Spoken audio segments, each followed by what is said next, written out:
The air in the hallway of the Fulton County Courthouse was thick with the scent of industrial floor wax and the low, anxious hum of 100 different tragedies playing out at once. I sat on a polished wooden bench that felt as cold and unforgiving as the legal system itself. My suit jacket, a charcoal wool blend I'd bought for our 10th anniversary, felt slightly tight across the shoulders. Not because I'd gained weight, but because the tension of the last 6 months had turned my muscles into knots of iron. Across the hall, Sarah sat with her attorney, a man named Harrison who wore a $1,000 silk tie and a smirk that suggested he'd already spent my settlement money. They were whispering, their heads bowed together like conspirators. Sarah looked radiant, too radiant for a woman who claimed she couldn't afford her grocery bills. She was wearing a cream-colored sheath dress and pearls, the very image of a wronged, dignified wife. 10 years of marriage, 2 beautiful children, and a renovation business, Phoenix Custom Builds, that we had started in a dusty garage. All of it had been reduced to this sterile hallway. She told the judge I was a failure. She told the world I was broke, a deadbeat hiding imaginary assets while she struggled to keep the lights on. But as I gripped the leather handle of my briefcase, I felt the sharp edge of the truth tucked inside. I had the secret ledger. I had the map of her betrayal, handwritten in her own elegant script. Before we go deeper into this story, take a second and hit that subscribe button. Give this video a like and let us know where you're watching from. I'm curious to know how far these stories travel. Our story didn't start with lawyers and ledgers. It started with a shared dream in a cramped apartment in Savannah. When I first met Sarah, she was a junior accountant with an eye for detail that I found mesmerizing. I was a carpenter with calloused hands and a vision for rebuilding historic homes. We were the perfect match, the builder and the bookkeeper. We spent our weekends driving through the historic district, pointing out dilapidated Victorians and imagining the life we would build inside their walls.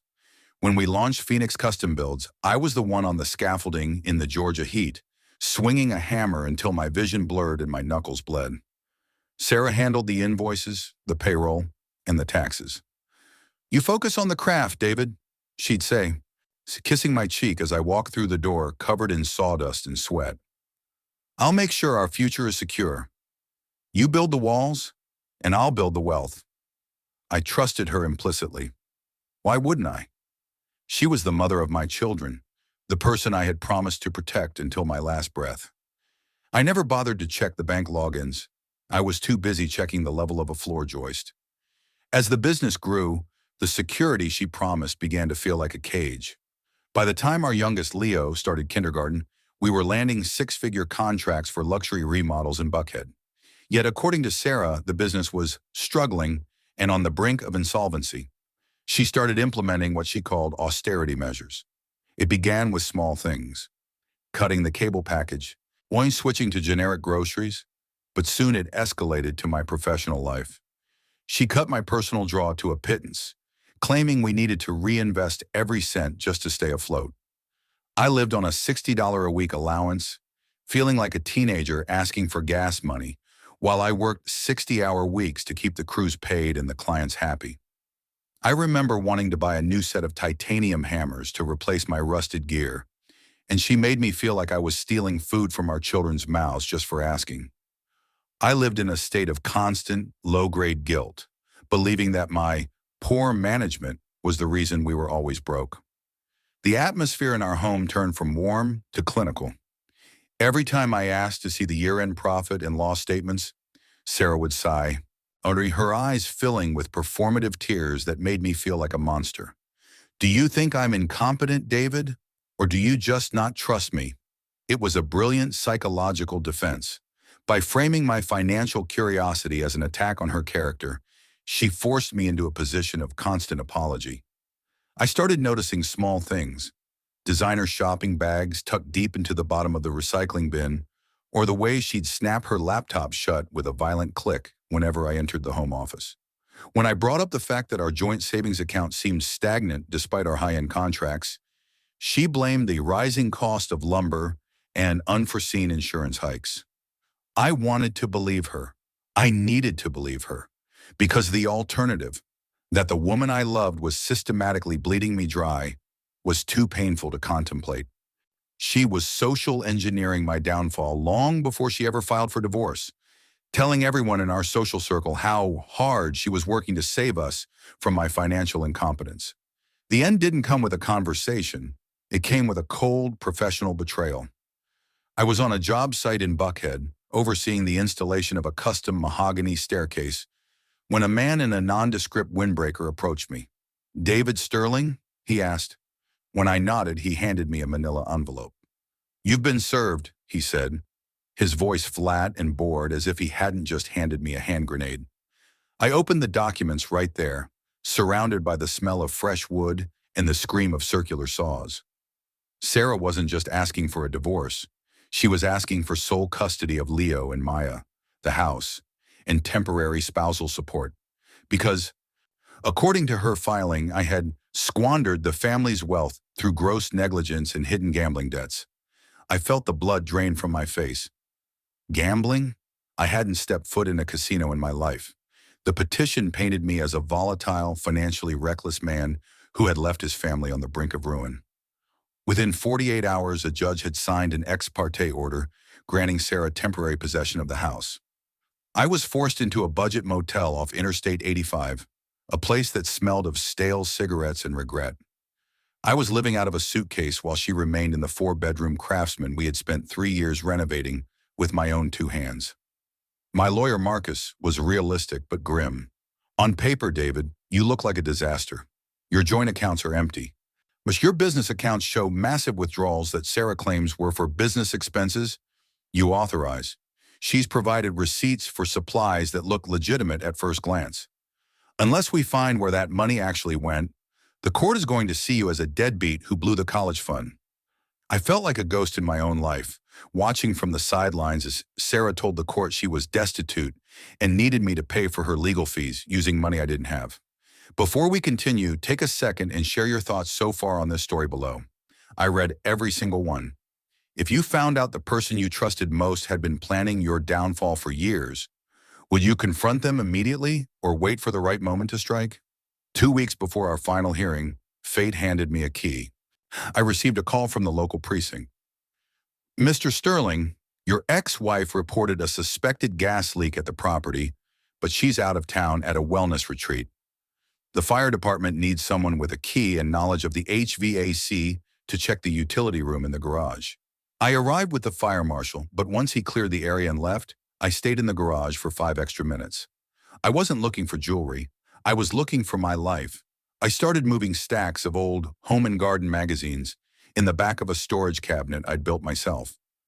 Tucked behind a pile of winter tires was a hollowed-out binder labeled Property Taxes 2018.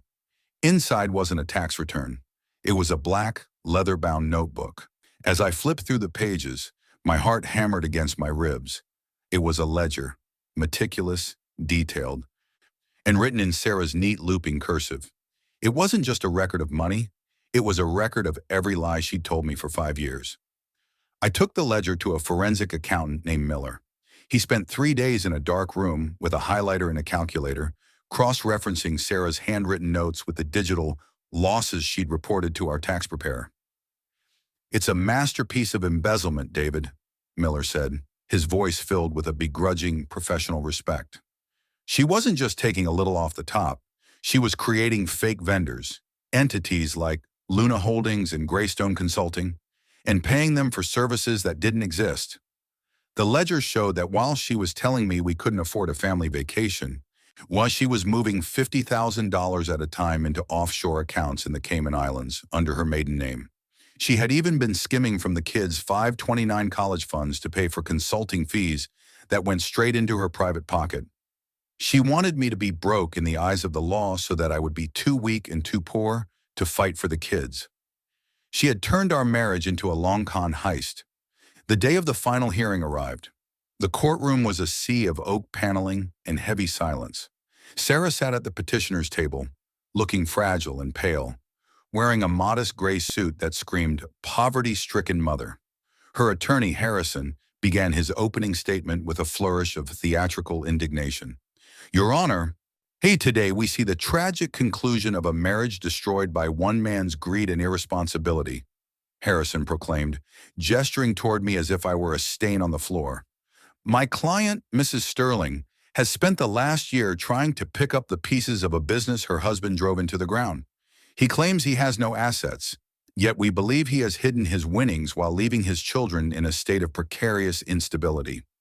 We are asking for the maximum spousal support and full custody to protect these children from their father's reckless lifestyle. Harrison called Sarah to the stand. Under his gentle questioning, she painted a harrowing picture of our final years. She spoke of late nights where I supposedly came home smelling of the track in desperation. She claimed I had secret bank accounts she couldn't access, and that she had been forced to use her own meager inheritance from her grandmother to keep the business afloat. And how has this affected your ability to provide for Leo and Maya? Harrison asked, his voice dripping with false sympathy. Sarah looked at the judge, a single, perfectly timed tear rolling down her cheek. It's been devastating, she whispered. I just want them to have a stable home. I want them to know that their mother will never let them down, even if their father already has. I sat there, my hands folded on the table, feeling the weight of the ledger in Marcus's bag. Before we go deeper, I would love to hear your point of view. Tell me what part hit you the hardest in my story and share your thoughts in the comments. Where have you ever been in a situation where someone tried to use your own honesty against you? My attorney, Marcus, stood up slowly. He adjusted his glasses and walked toward the witness stand with the calm of a man who already knew the ending of the movie. Mrs. Sterling, he began, you've testified that the business was bleeding out for years, correct? Yes, Sarah said, her voice regaining some strength. And you were the sole person responsible for the bookkeeping, the invoicing, and the bank reconciliations for Phoenix custom builds? David had no access to the digital ledgers, did he? I handled the books because David wasn't good with numbers, she replied with a condescending tilt of her head. Interesting, Marcus said, reaching into his briefcase. He pulled out a stack of enlarged photos of the ledger pages. Ari, then perhaps you can explain these entries from a notebook found in your garage. Does this handwriting look familiar to you, Sarah? Marcus walked to the witness stand and placed the photos in front of her. The change in Sarah was instantaneous. The fragile woman disappeared, replaced by a cold, calculating stranger. Her eyes darted across the page where she had recorded a $20,000 transfer to Luna Holdings on the very same day she told me we couldn't afford Leo's dental work. I don't know what that is, she stammered, her voice losing its melodic tremor and turning sharp. You don't recognize your own handwriting, Mrs. Sterling?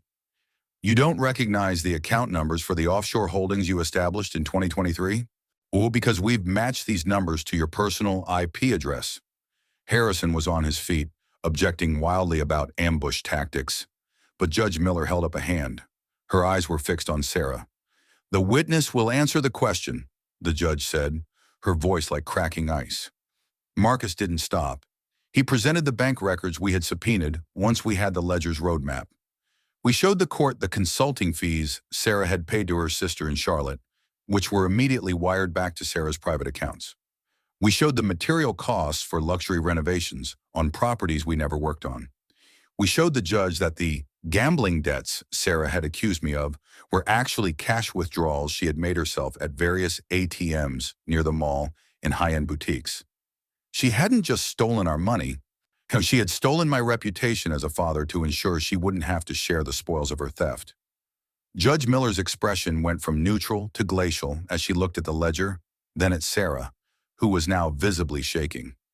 If you were in David's shoes, sitting in that courtroom and watching the person who tried to ruin you finally get caught in their own web, what would you be feeling? Victory or just a deep sadness for what was lost? Share your thoughts in the comments. Mrs. Sterling, Judge Miller said, leaning so far forward she was almost hovering over the bench, you stood before this court and swore under oath that you were destitute. You asked for spousal support from a man you were actively robbing. You used this court as a weapon to facilitate a theft.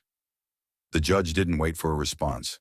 When I am ordering an immediate freeze on all assets mentioned in this ledger, I am appointing a receiver to take control of Phoenix Custom Builds.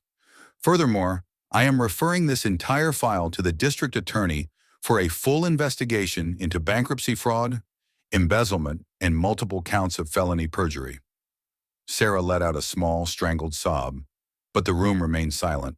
Her attorney sat down and looked at his notes, effectively abandoning her. As the bailiffs led Sarah out of the room to be processed for her statements, I felt a profound sense of grief. I had spent 10 years building a life with a woman who viewed me as a mark rather than a husband. My kids were going to grow up with a mother who was, in the eyes of the law, a criminal. I looked at Marcus. "Did I win?" I asked. He looked at me with a sad kind of honesty. "You kept your life, David. You kept your kids. That's as close to a win as you get in a room like this." I realized then that while I had the money and the house back, I would never get back the 10 years I spent believing I was the failure she wanted me to be. The final decree was a total reversal of Sarah's master plan. The judge awarded me the family home and 70% of the remaining liquid assets as restitution. The business was fully restored to my name, and Sarah was ordered to pay back every cent she had funneled into her shell companies, though we knew most of it was gone. Most importantly, the judge granted me primary physical custody of Leo and Maya. A parent who demonstrates this level of calculated, long-term deception, Judge Miller wrote in her opinion, and/or cannot be trusted to provide the moral and emotional stability required for children. I walked out of that courtroom a rich man by the court standards, but I felt like I was starting from absolute zero. Walking out of the courthouse, the Atlanta sun felt different, warmer, clearer. I wasn't the broke man Sarah had tried to make me. I went back to the house that evening, not as a guest, but as the owner. I walked through the rooms I had built, seeing them for what they were, just wood and stone. The real work was going to be rebuilding the trust I had lost in myself. I sat in the kitchen and made a promise to my children. Our new life wouldn't be built on austerity or secret ledgers. It would be built on the one thing Sarah forgot to value, the truth. I began the process of rebranding the business, making sure every employee knew that the books were open and the era of secrets was over. Before we go deeper, I would love to hear your point of view. Tell me what part hit you the hardest in my story and share your thoughts in the comments. This has been the most difficult chapter of my life, but I hope it serves as a reminder that the truth always finds its way to the light, even when it's buried in a black notebook in the back of a garage. Thank you so much for watching and staying until the end. Your support allows me to share these stories of justice and resilience. If you believe that no one should be able to steal your future, please hit that like button, subscribe to my channel, Family Secrets and Revenge, and share your overall thoughts based on my story. I read every single comment, and I'm grateful you're here. See you in the next one.